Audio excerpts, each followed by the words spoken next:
오늘 은혜 받으실 하나님의 말씀은 사무엘하 21장 1절로 6절까지 제가 봉독을 하겠습니다. 사무엘하 21장 1절로 6절까지. 다윗의 시대에 해를 거듭하여 3년 기근이 있으므로 다윗이 여호와 앞에 간구하며 여호와께서 이르시되 이는 사울과 피를 흘린 그의 집으로 말미암으니 그가 기브온 사람을 죽였음이니라 하시니라. 기브온 사람은 이스라엘의 족속이 아니요 그들은 아모리 사람 중에서 남은 자라. 이스라엘 족속들이 전에 그들에게 맹세하였거늘 사울이 이스라엘과 유다 족속을 위하여 열심히 있으므로 그들을 죽이고자 하였더라. 이에 왕이 기브온 사람을 불러 그들에게 물으니라. 다윗이 그들에게 묻되 내가 너희를 어떻게 하랴? 내가 어떻게 속죄하여야 너희가 여호와의 기업을 위하여 복을 빌겠느냐 하니, 기브온 사람이 그에게 대답하되 사울과 그의 집과 우리 사이의 문제는 은금에 있지 아니하오며 이스라엘 가운데서 사람을 죽이는 문제도 우리에게 있지 아니하니이다 하니라. 왕이 이르되 너희가 말하는 대로 시행하리라. 그들이 왕께 아뢰되 우리를 학살하였고 또 우리를 멸하여 이스라엘 영토 내에 머물지 못하게 하려고 모해한 사람의 자손 7을 우리에게 내주소서. 여호와께서 택하신 사울의 고을 기브야에서 우리가 그들을 여호와 앞에서 목매어 달겠나이다 하니, 왕이 이르되 내가 내주리라 하니라. 아멘. 2022년도 신년이 시작된 지 두 번째 주일이죠. 근데 저 개인적으로는 그래요. 감각이 벌써 새해라는 기분이 쓱 없어지고 벌써 또 무덤덤해지고. 오늘 말씀은 우리가 임원 임명이 2부 예배 때 마련되어 있습니다만은 거기에 초점을 맞춰서 여러분들 똑같은 입장에서 그런 말씀을 들으시면 되겠습니다. 굉장히 성경에서는 그 임원, 하나님께 어떠한 직분, 직책을 받아가지고 사역하는 사람들에 대해서 굉장히 중요한 말씀을 해주고 있어요. 다윗이 왕으로 있을 때의 이유를 알 수 없는 연분연 계속해서 3년 동안 기근이 들었습니다. 백성들이 굶어 죽게 생겼어요. 백성들의 문제는 왕의 지대한 관심사죠. 그래서 무지한 시대에는 그것이 왕의 책임이다, 이렇게까지 얘기를 했습니다. 그게 다윗이 기도했죠. 하나님, 무슨 이유 때문에 3년씩이나 이렇게 비가 오지 않고 가뭄이 드는 겁니까? 백성들이 지금 굶어 죽어가고 있습니다. 그랬더니 아주 간결하게, 우리는 잘 못 알아듣는 얘기지만 그들은 알아듣는 얘기예요. 사울이 왕으로 있을 때에 기브온 사람을 죽였기 때문에 그렇다, 그런 얘기예요. 이 얘기를 듣자마자 다윗은 묻지도 않고 따지지도 않고 그 기브온 사람들을 불러다가 뭐라 그러는 거 아니? 내가 어떻게 해야, 내가 어떻게 너희들에게 속죄해야 너희들이 우리를 위해서 하나님의 기업, 그러면 가나안 땅을 말하기도 하지만 이스라엘 백성들을 말하기도 하는 거예요. 하나님의 기업인 우리를 위해서 축복을 해주겠냐? 우리 것은 잘 이해가 안 되죠. 왜 그러냐면 이것은 다윗이 저지른 일도 아니고 이미 죽어버린 사울왕이 저지른 건데 그 책임을 왜 나한테 묻냐, 그러한 얘기예요. 이게 영적으로 해석을 하지 않는 한 도저히 이해가 안 되는 거죠. 죽이기는 사울왕이 죽였는데 왜 거기에 대한 형벌, 이런 것들을 다윗 때에 받아야 되느냐, 그러한 얘기예요. 기브온 사람들이 누구냐? 기브온 사람들이 누구냐 하면 오늘은 기브온, 가나안 이런 용어들이 좀 나오지만 여러분들이 스토리를 이렇게 쭉 아시면 이거 단순한 문제예요. 기브온 사람들이 누구냐? 이스라엘 백성들이 애굽에서 나와가지고 광야 40년을 통과한 다음에 이제 하나님께서 약속하신 가나안 땅에 들어가죠. 가나안 땅에 들어가는데 가나안 땅은 누가 살고 있냐 하면은 여러분들이 이제 그 옛날에 노아 시대 때 노아의 세 아들이 있는데 셈, 함, 야벳. 둘째 함, 그 노아의 둘째 아들 함의 후손들이 터를 잡고 사는 데가 가나안 땅이에요. 근데 걔들의 문화는 엄청난 우상으로 완전히 오염되어 있어요. 하나님에 대해서는 전혀 알지도 못하는 그러한 사람들. 노아의 세 아들 중에 둘째 아들의 후손들이라 그러지만 시간이 많이 지났기 때문에 셈, 함, 야벳, 이것도 형제도 그때 살았을 때 형제지. 이들로 인해서 후손들이 번식이, 종족 번식이 되어져 가면 다 남남이 되는 거예요. 남남이 되는 거예요. 저도 뭐 오남매로 살았지만 어렸을 때나 뭐 형님하고 누나하고 그렇게 살고 그러다가 결혼하니까 좀 사이가 멀어지고, 그들이 자녀가 낳았을 때 나의 아들과 누님의 아들들하고나 이종사촌 뭐 이런 식으로 하니까 고종사촌, 그러니까 조금 가깝지, 6촌 8촌 넘어가면 다 남이에요. 얼굴도 모르고 만나기도 힘들고. 그렇듯이 이스라엘 백성은 이제 셈의 후손들이죠. 애굽에서 종되었다가 나온 애들이 이제는 하나님께서 우상을 섬기는 가나안 땅을 내가 너희들에게 주겠다, 너희들이 들어가서 주인이 되라, 이 얘기예요. 그 이제 가나안 땅을 쭉 들어가는데, 가나안 땅에 들어가서 이스라엘 백성들이 가나안 그 땅을 정복해 나가는데 가는 데마다 이기더라 그런 얘기죠. 그러니까 거기에 원주민 가운데 누가 있냐면 기브온 족속이 거기에 있는 거예요. 기브온 그러면은 가나안 원주민이구나, 우상에 젖어 있는 애들이구나. 근데 걔들이 가만히 보니까 야, 이래다가 이건 우리 죽게 생겼다. 그래서 꾀를 낸 거예요. 어떤 꾀를 내느냐 하면 우리 가운데 대표자 몇 명을 선발을 해서, 사신들이죠. 그 사신들을 여호수아, 그 쳐들어오는 이스라엘 백성들의 두목인 그 여호수아에게 보내자. 보내는데 그냥 보내지 말고 가죽 부대가 있는데 가죽 부대를 일부러 막 해지게 땅에 비비고, 그래서 막 해지게 만들어 놓고 빵을 그 속에 넣었는데 빵을 곰팡이 슬게 만들어서, 왜? 아주 이 오랫동안 역까지 걸어오느라고 집에서 가지고 온 이 빵도 중간에 곰팡이가 슬었고 이 가죽 부대도 이렇게 다 낡아버렸습니다. 우리는 아주 멀리에서 왔습니다. 그래서 옷을 남루하게 입고, 그리고 이제 이 여호수아한테 간 거죠. 당신들과 우리는 아주 먼 거리에 있기 때문에 크게 상관이 없습니다. 우리도 당신들을 해하지 않을 테니까 당신들도 우리를 죽이지 않겠다라고 약속을 하십시오, 이러는 거예요. 여기에서 참 재미있게 여호수아 그 9장에 읽어보면 일이 그렇게 되려고 그래서 됐는지, 다른 때 같으면은 예를 들어 다윗 같은 경우는 사소한 일에도 다 하나님께 기도하거든요. 그런데 여호수아는 그때 하나님께 기도도 하지 아니하고 말 들어보니까 그럴 것 같아요. 굳이 뭐 얘들을 죽이거나 그럴 필요가 있겠나, 우리를 도와주겠다라고 하는데 그래 안 죽일게. 덜큼 약속을 했는데 사흘 뒤에 이렇게 걸어가 보니까 바로 거기가 기브온 족속이 사는 성읍이더라 그러한 얘기예요. 너들 이렇게 가까운 데 있으면서 왜 우리를 속였냐 그랬더니 살기 위해서 그랬다는 거예요. 그러니까 여호수아가 대표로 그렇게 언약을 맺었고 그들을 죽여야 되는데 죽이지 않겠다라고 약속을 했기 때문에 여호수아 때문에 이스라엘 백성들이 막 원망을 하는 거예요. 그러니까 여기서 여호수아가 결정을 하죠. 야, 쏘가서 맺은 언약도 언약이니까 죽이지 않겠다 그랬으니까는 죽일 수는 없고 어떻게 하느냐, 그 대신 너희들이 우리를 속였으니까 저주를 받는데 그 저주가 뭐냐 하면은 이스라엘 백성들을 위해서 나무를 해다가 나무를 패라, 장작을 패라 그런 얘기, 땔감으로. 그리고 물을 길어와라.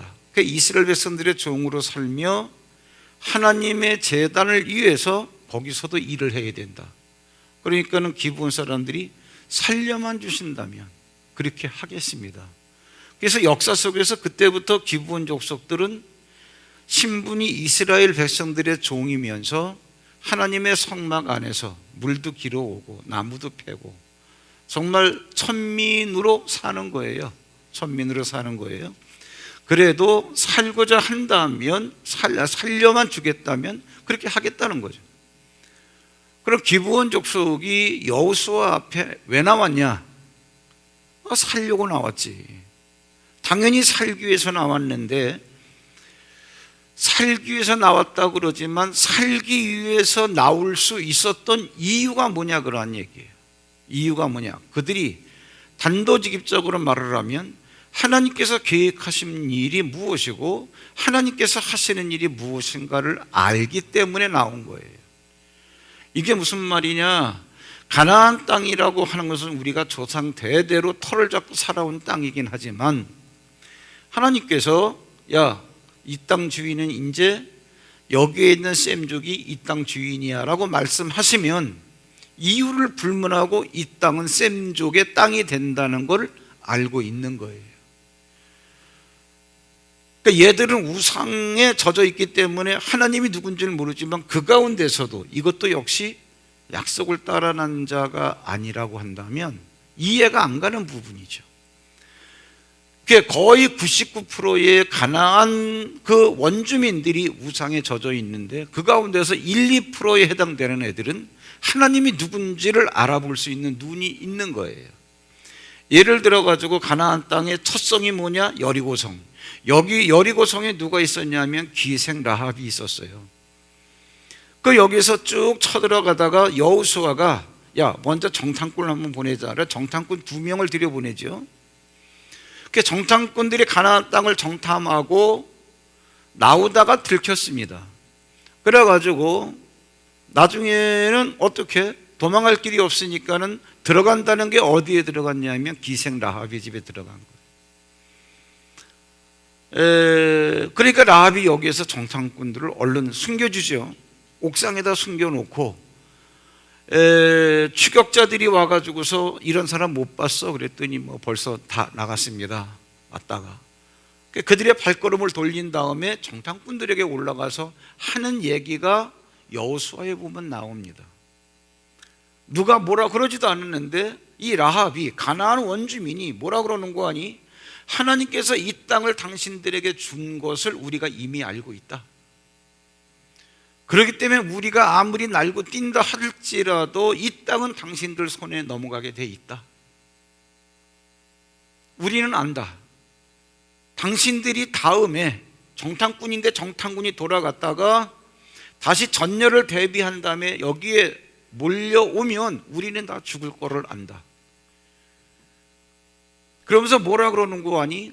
우리가 이렇게 하는 것은 당신들이 40년 전에 홍해바다 건너올 때 홍해바다를 가르고 마른 땅처럼 걸어오게 한 하나님께서 하신 일을 우리가 소문으로 들었다.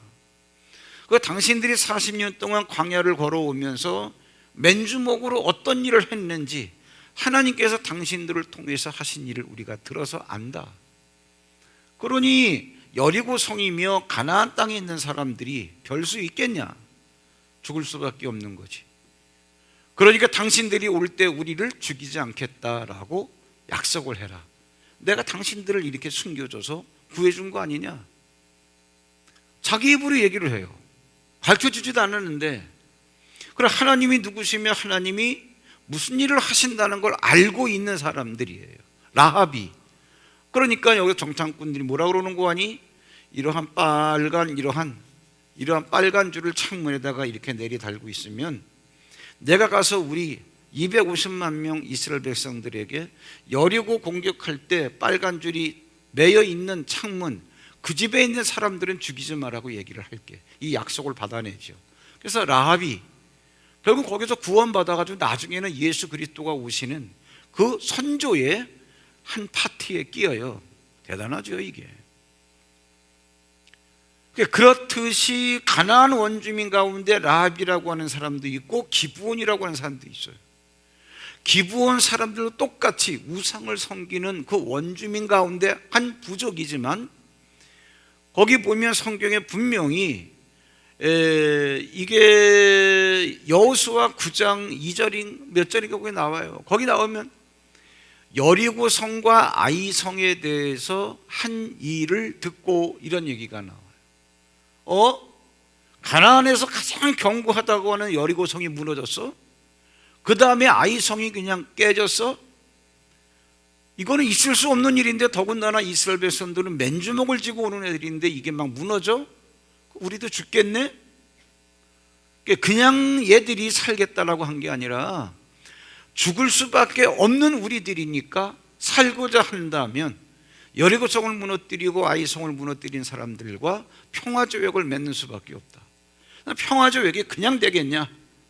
그래서 어떻게? 그래서 거짓말을 꾸며낸 거예요. 거짓말을 꾸며낸 거예요. 그래가지고 여호수아로부터 절대로 죽이지 않겠다라고 하는 언약을 받아냅니다. 그래서 결국은 이제 나무를 패고 물을 길어오는 종으로 살게 되는 거죠. 살려만 준다라고 한다면. 이래서 기브온 족속이 여호수아 앞에 나온 거예요. 이들이 왜 나왔을까? 살기 위해서. 살기 위해서 어떻게 한 거예요? 누구 앞에 나온 거예요? 여호수아 앞에. 눈으로 볼 때는 여호수아 앞에 나온 거지만 영적인 안목으로 본다면 말씀 앞에 나온 거죠. 왜? 여호수아가 능력이 있어가지고 이스라엘 백성들 250만 명이 능력이 있어가지고 가나안 땅을 치고 들어가는 게 아니잖아요. 이 땅을 너희에게 영원히 줄게라고 하신 하나님의 언약 때문에 하나님이 그들에게 있는 언약을 이루어내시는 거 아닙니까?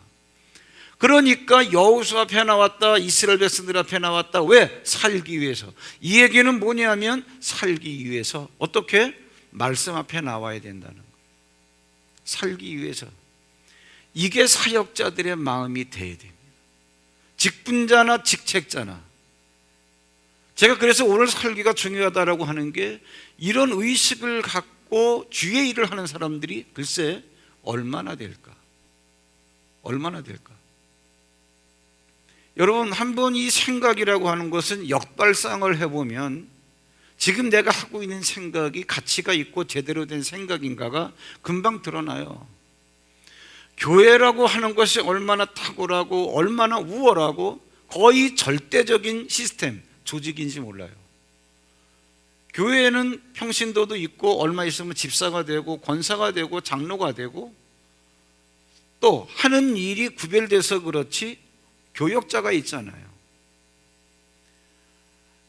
그거는 직분이고요. 직책으로 보면 성가대도 있고 찬양대도 있고 교사도 있고 레이 헌신자도 있고 이건 직책입니다.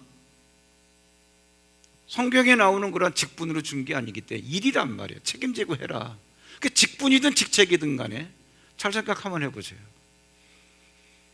세상에서도 직분이 있고 직책이 있으면 거기에 대해서 마땅한 급여를 줍니다. 근데 교회는 돈을 안 줘요. 돈을 안 줌에도 불구하고 직책이 있고 직분이 있기 때문에 내게 있는 직책, 내게 맡겨진 직책, 돈을 안 줌에도 불구하고 내가 이것을 감당한다라고 하는 것은 내가 자발적인 그리고 높은 수준의 의식을 갖고 자발적으로 참여하지 않으면 돈 주고 부려먹는 게 아니기 때문에 너 왜 안 해? 이러는 사람 별로 없습니다.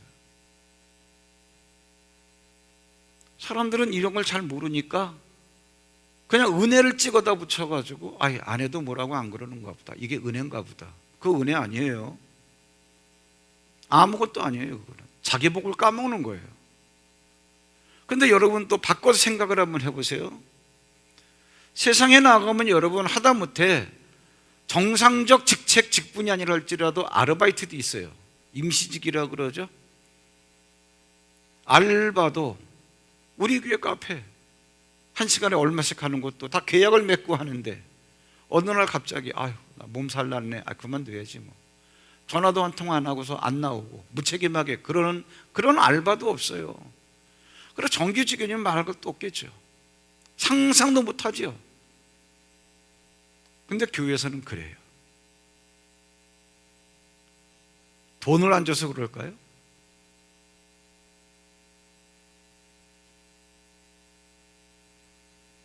오늘 이 자리에 앉았다가 다음 주에 안 나오면 그만이에요. 이게 정상일까요? 뒤집어 생각하면 얼마나 유치하냐. 이걸 다시 한번 뒤집어 생각하면은 내가 집사, 권사, 장로임에도 불구하고, 내가 성가대, 찬양대, 내가 레이 헌신자, 내가 교사, 그리고 방송반 맡은 일이 있어서 내가 매주 그 시간 그 자리에서 감당함에도 불구하고 한 달에 나한테 돈 10,000원도 안 준다. 그럼에도 불구하고 내가 이것을 감당하는 이유는 가치가 있기 때문에, 이 스스로의 어떤 자의식이 있어야 되는데 이게 있기 때문에 그게 있을 때라야만 가능한 거거든요.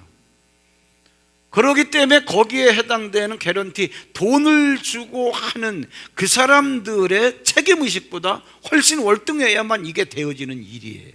이해되시죠?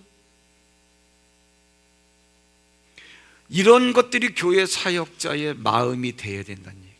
그런데 그 마음이 되어야 되는 데 있어서는 첫째 뭐냐? 내가 살기 위해서라면 하나님 말씀 앞에 나와야 된다. 살기 위해서 하나님 앞에, 즉 여호수아 앞에 나왔는데 여호수아 앞에 나와서 살게 됐어요.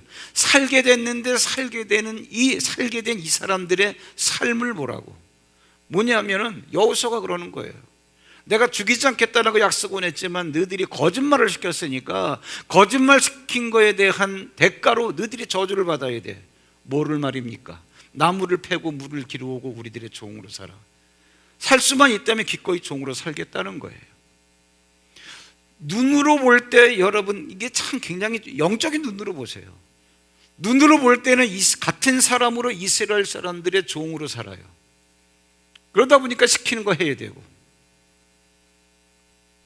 교회에서도 그렇습니다.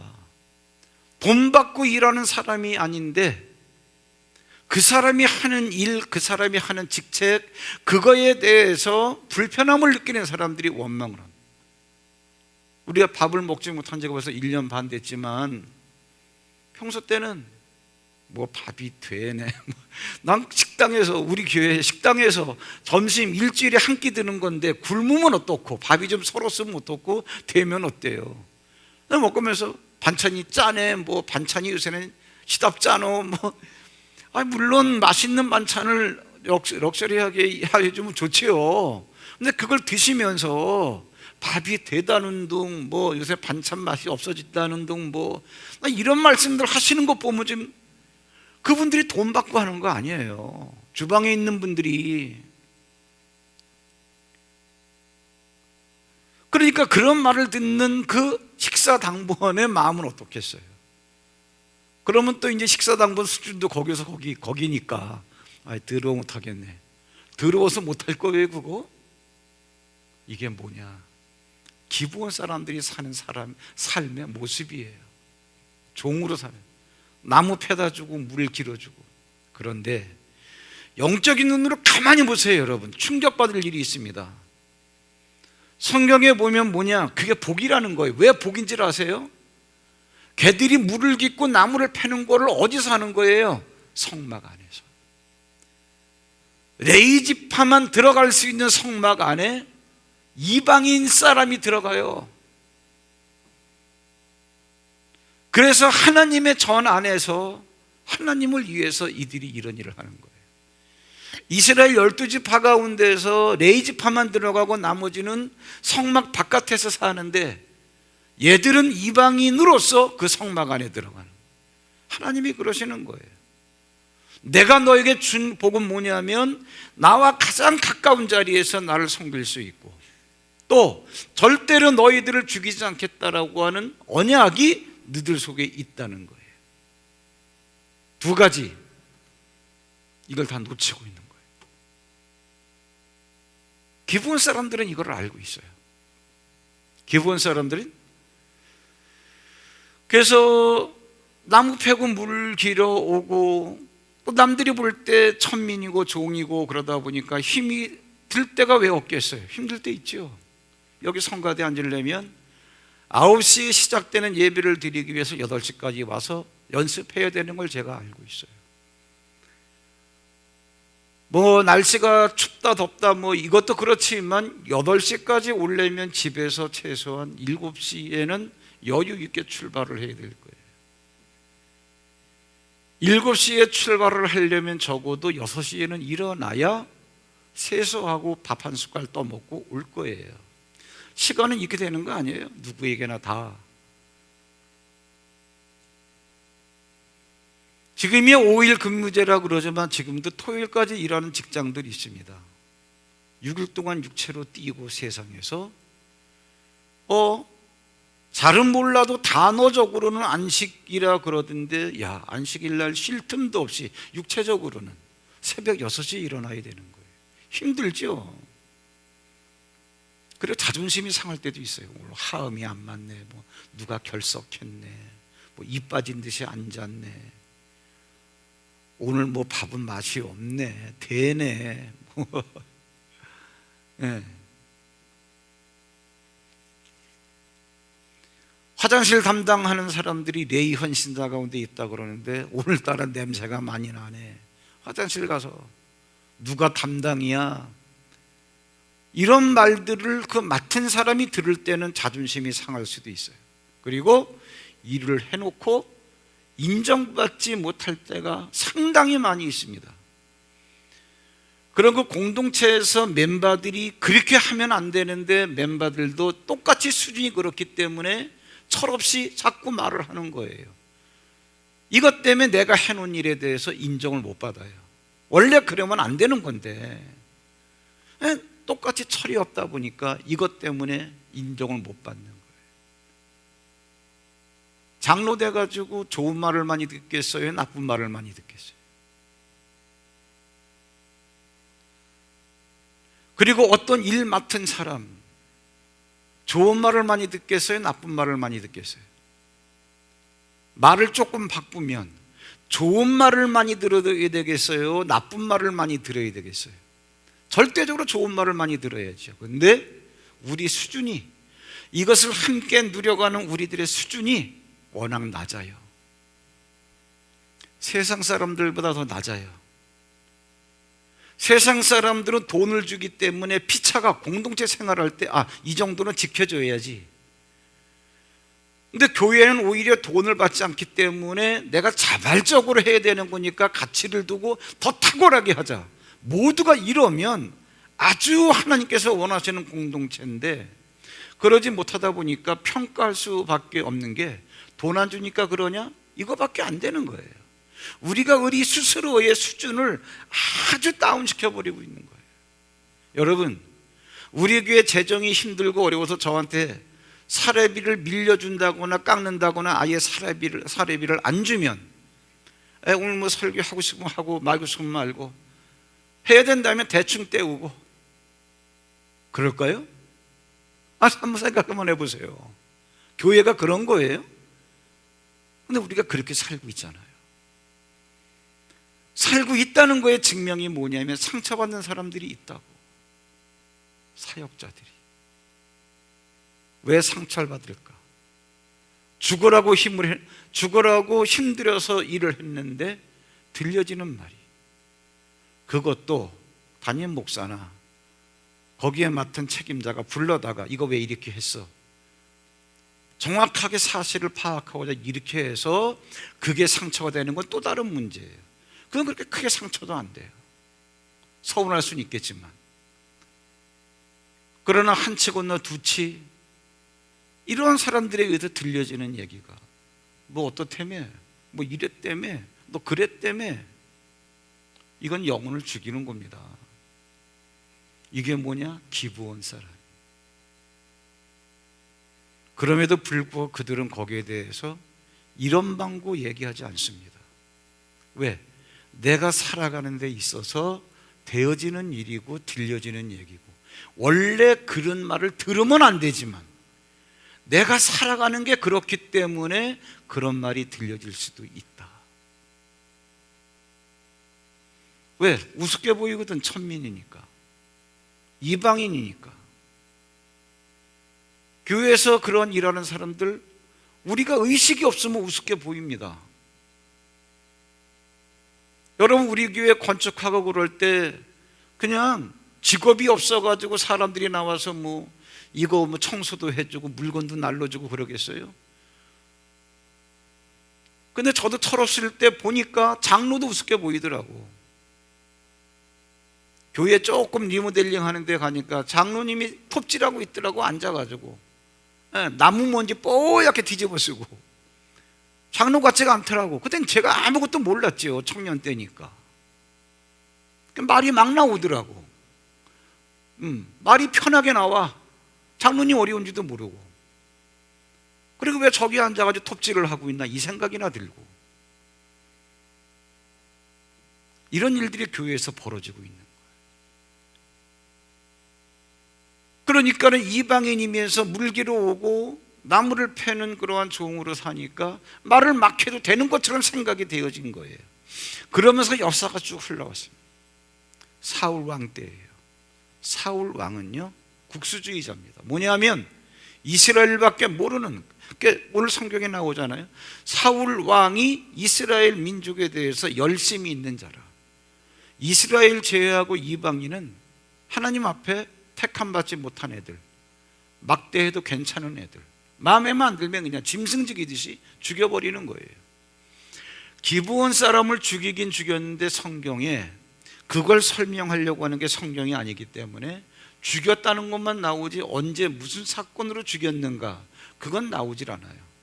아마 그 놉당에서 사울이 다윗을 추격하기 위해서 그 제사장 82명을 죽일 때 거기에 시중 들던 기브온 애들이 같이 죽지 않았나, 이런 추론을 해볼 뿐인데, 어쨌든 정확한 사건은 나오질 않지만 죽였다는 것만은 사실이에요. 죽였다는 것만. 왜? 자기 나라밖에 모르니까. 이것도 여러분 생각해 봐야 됩니다. 직분자들, 내 직분에 충실한 건 좋은데 내 직분이 절대적이고 내 직분 외에는 없다, 이렇게 생각하는 게 사울의 의식이에요. 그게 다른 직분자는 우습게 보는 거예요. 자기만 장로가 아니잖아요. 자기만 권사가 아니잖아요. 교육자도 마찬가지예요. 저만 목사가 아니잖아요. 나만 목사, 그러니까는 부목사가 우습게 보이고. 똑같습니다. 이러면 사고를 친다는 거예요. 기브온 족속을 죽인 거예요. 기브온 족속을. 기브온 족속을 죽이면 안 되는데 왜? 지금 제가 쭉 설명을 드렸는데 사울이 기브온 족속을 죽였는데 이때로부터 350년 전에 여호수아가 쏘가서 기브온 족속을 죽이지 않겠다라고 약속을 했어요. 얘들 기브온에게는 뭐냐면 죽이지 않겠다라고 하는 언약을 갖고 있는 애들이에요. 그런데 사울 왕이 죽였어요. 그런데 재앙은, 그것으로 인한 저주는 사울 왕이 죽고 다윗이 왕이 되었을 때 다윗 때에 3년 동안 기근이 든 거예요. 여기에 대해서 여러분 정확하게 정리하셔야 됩니다. 다윗 입장에서는 할 얘기가 많아요. 하나님 앞에 떳떳하게 당당하게 요구할 수 있는 게 있어요. 뭐냐? 하나님, 그 언약은 이미 350년 전, 우리가 태어나기 훨씬 수백 년 전에 있었던 언약입니다. 우리는 알지도 못하는 겁니다. 말 되지요? 더군다나 그 죽이지 않겠다라고 하는 것은 뭐예요? 정상적 언약이 아니라 쏘가서 맺은 언약입니다. 당연히 이거는 뭐예요? 원인 무효 사유가 되기 때문에 하나님 앞에 그 약속 안 지켜도 괜찮습니다. 할 얘기가 있는 거죠. 더군다나 다윗 입장에서 하나님, 설령 죽였다 할지라도 죽인 건 제가 아니라 이미 앞에서 왕을 했던 사울입니다. 저거 무슨 상관이 있습니까? 이 세 가지는 명백하게 하나님 앞에 우리가 합법적으로 항변할 수 있는 조항들이에요. 오늘 기사가 그런 겁니다. 그런데 이유를 모르고 3년 동안 기근이 드니까 다윗이 기도하니까 하나님께서 딱 한마디 하시는 거예요. 사울과 및 그 집안이 기브온 사람을 죽였습니다. 그랬습니다. 그리고 여기서 바로 알아버려요. 왜? 이미 여호수아서는 구약으로 기록되어 있는 책이니까 다윗, 그러면 말씀에 도 같은 사람이니까 여호수아서 읽어보면 아하, 여호수아가 쏘가가지고 기브온 족속과 죽이지 않겠다라고 언약을 맺은 일이 있는데 그 언약을 어겼구나. 하나님께서 한마디 했는데 10마디를 알아버리는 거죠. 그 다윗이 여러분 얼마나 멋있는 사람인가 보세요. 이런 방구 토를 달지 않습니다. 바로 기브온 사람들을 불러가지고, 여러분 상상이나 가나 보세요. 다윗이 뭐라는 줄 아세요? 다윗은 왕입니다. 사울이 왕이기 때문에 기브온 애들을 죽였듯이 다윗도 왕이기 때문에 기브온 애들을 죽일 수 있어요. 근데 다윗이 뭐라는 보세요. 내가 어떻게 해야 되겠니? 내가 어떻게 속죄해야 너희들이 나를 위해서 축복 기도를 해주겠니? 하나님의 기업을 위해서, 하나님의 기업, 나와 하나님의 기업, 그런 이스라엘 백성들 가나안 땅을 말하는 거예요. 굉장히 중요하죠. 더군다나 그 죽여도 괜찮고 천민, 그리고 사람 같지도 않은 얘들한테 축복 기도를 받겠다는 거예요. 여러분, 왕이 뭐를 알고 있는 거예요? 걔들에게는 언약이 있는 애들이기 때문에 걔들이 풀어내지 않으면 절대로 이 문제는 안 풀릴 문제예요. 이거를 다윗이 알고 있는. 그 이제는 입장이 바뀌어서 다윗이 어떤 대가를 치러서라도, 과거에는 기브온 애들이 살기 위해서 여호수아 앞에 나왔지만 이제는 다윗 왕이 살기 위해서 기브온 애들이 나가고 있는, 감을 잡으셔야 돼요. 이런 것들을 알래야 알 방법도 없고 영적인 세계를 모르니까 문제 해결을 못하는 거고, 안다 하더라도 알량한 자존심 때문에 어떻게 왕이 돼가지고 사람 같지도 않은 기브온 애들에게 어떻게 해야 우리를 위해서 축복 기도해 줄래? 이 말이 나오겠어요? 그러나 다윗은 알아요. 하나님의 법에 대해서 인간의 자존심이나 인간의 어떠한 완고함, 고집 이런 건 절대로 통하지 않는다는 걸 알아요. 진짜 지혜로우시기 바랍니다. 다윗처럼. 이게 기브온 사람들이 갖고 있는 권세입니다. 사역자들의 권세예요. 죽으라고 일했는데, 하기 좋은 말로, 왜 말하는 사람은 사실 뭐 어떤 마음 먹고 하는 게 아니에요. 그냥 지나가는 말로, 아, 지저분하네. 담당자 누구야? 아유, 오늘 바쁘게 오늘따라 대. 아유, 물도 못 맞춰. 아무 큰 마음을 먹고 하는 게 아니에요. 근데 여러분, 이렇게 무심코 던지는 말 한마디가 그 일을 맡은 사람들에게는 비수가 되는 거예요.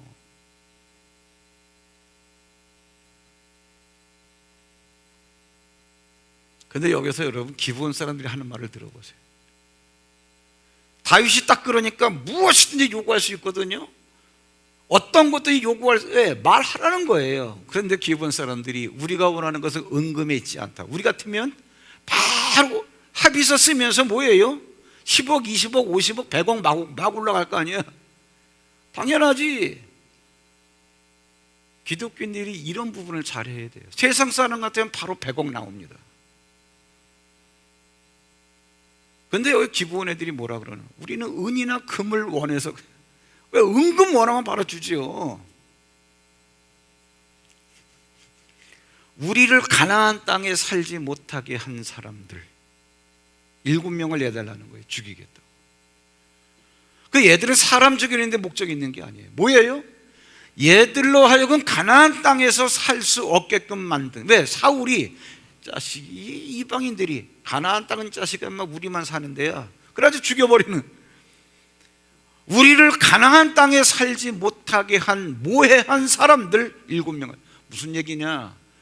기브온 사람들 속에 있는 거는 어떻게 해서든지 가나안 땅에 살겠다는 거예요. 어떻게 해서든지 하나님이 임재하시는 공간에 머물겠다는 거예요. 이게 사역자들의 말.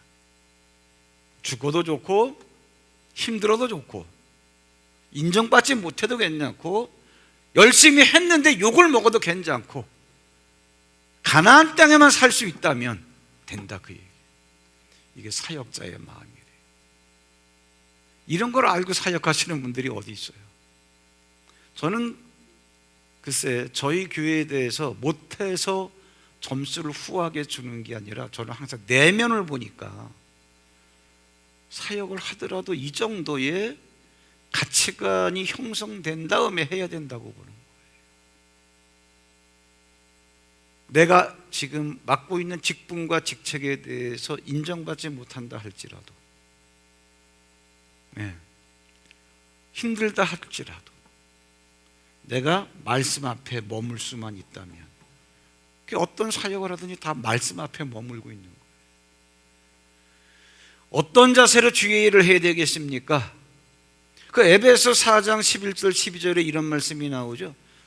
주보 설교제다 제가 마지막 페이지 중간에 실어놨는데, 그가 어떤 사람은 사도로, 어떤 사람은 선지자로, 어떤 사람은 복음 전하는 자로, 어떤 사람은 목사와 교사로 삼으셨으니, 찬양대 성가대는 직분이 아니라 직책이기 때문에 여기다 써놓지 않았지만, 이는 이렇게 한 이유는 성도를 온전하게 하여 봉사의 일을 하게 하며 그래서 그리스도의 몸을 세우려 하심이라. 그리스도의 몸을 세우기 위해서는 어떻게 해야 되느냐? 봉사의 일을 하게 해야 된다는 거예요. 그래서 일을 주는 거예요. 나눠주는 거예요. 교인들에게 돈을 안 주는 거예요. 왜? 그리스도의 몸을 세워가는, 기업을, 세상적 기업을 세워나가기 위해서는 돈을 줘야 되겠죠. 여러분, 생각하기 나름입니다. 돈을 안 주니까 우습게 보는 것이 세상적 사고인데, 돈을 안 주니까 오히려 뭐예요? 여러분, 이겁니다. 돈을 왜 안 주느냐? 교회니까. 그러지 마시고, 교회 돈을 왜 안 주느냐? 당신이 하는 일을 돈으로 환산할 수 없기 때문에. 왜? 얼마짜리인지 모르기 때문에. 100만 원 주면 만족하겠어요? 1000만 원 주면 만족하겠어요? 그 1000만 원이면 1000만 원, 내가 하는 일이 1000만 원짜리다 밖에 안 되잖아요. 하나님이 생각하시는 생각으로 뒤집어 보세요. 네가 하는 일이 세상적 가치로 환산했을 때 1000만 원짜리니, 하나님이 보실 때는 세상적 가치로 환산할 수 없는 무한의 가치라는 얘기예요. 줄 수가 없는 거예요. 그러니까 돈을 안 주는 게 아니라, 정확하게 말하자고요, 돈을 줄 수가 없는 거예요. 저 생각 좀 바꾸세요. 장로 일 하는데 돈을 안 주는 게 아니야. 돈을 줄 수가 없는 거야. 선언소리 찬양대 하는데 돈을 안 주는 게 아니야. 줄 수가 없는 거야. 왜? 얼마짜리인지를 모르는데. 이 정도 생각은 돌아가야, 이 정도의 가치관으로 내가 딱 장착이 돼야 하다가 누가 뭐라 그래도 그것 때문에 상처를 안 받는 거예요. 그런데 열심히 하는 건데, 열심히 하다 누가 한마디 툭 했더니 침 튀기는 소리 한마디 들어서 안 해. 안 하는 건 좋아. 그래, 정당하게 책임자에게, 부장에게, 팀장에게 저 이만저만해서 못하겠습니다. 대화해서 또 이해가 되면 또 하는 거고, 그래도 안 되면 못 하는 거고, 그럼 저한테도 보고가 들어올 거 아니에요. 그럼 그러냐, 좀 쉬어라. 이 정도만 돼도 신사적이야. 안 해. 교회도 안 나와. 왜 안 나오는지도 몰라. 늘 그 자리에 앉던 사람이 얼굴 안 보이면 안 나오는 거야. 이 정도 수준에서 거의 기독교인들이 신앙생활이랍시고 하고 있습니다. 스스로가 스스로에게 점수를 주고 있는 거예요. 세상 사람도 안 그래요. 근데 교회 교인들이 신앙생활은 이렇게 하는 건 줄 알고 배워왔어요. 그래서 에이, 나 하나 조용히 사라지면 되지 뭐. 이게 또 미덕인 줄 알고. 참나.